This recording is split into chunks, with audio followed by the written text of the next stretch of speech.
सबसे पहले आपको बताएं डीप डिप्रेशन कराची से 230 किलोमीटर जुनूब मशरिक में मौजूद है, जबकि समरी तूफान का 70 किलोमीटर फी घंटे की रफ्तार से आगे बढ़ने का इम्कान है। अलर्ट जारी कर दिया गया महकमा मौसमियात के मुताबिक समरी तूफान असना मजीद जुनूब मगरिब की जानिब बढ़ेगा। तूफान सिंध के साहिल के साथ शुमाल मशरिकी बहर अरब में उभरेगा, जबकि डीप डिप्रेशन साजगार माहौलियाती हालात के बायस समरी तूफान में तब्दील हो सकता है। कराची, थरपारकर, बदीन, ठट्टा, सजावल, हैदराबाद साइक्लोन से मुतासर होंगे। मटियारी, उमरकोट, मीरपुर खास और सांगढ़ में गरज चमक के साथ बारिश मुतवक्के है, जबकि जामशोरो, दादू, शहीद बेनसीराबाद में 31 अगस्त तक मूसलाधार बारिश का इम्कान।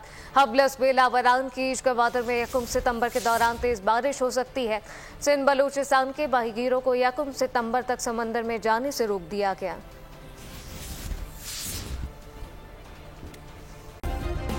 सब्सक्राइब करें और बेल दबाएं ताकि कोई खबर रह न जाए।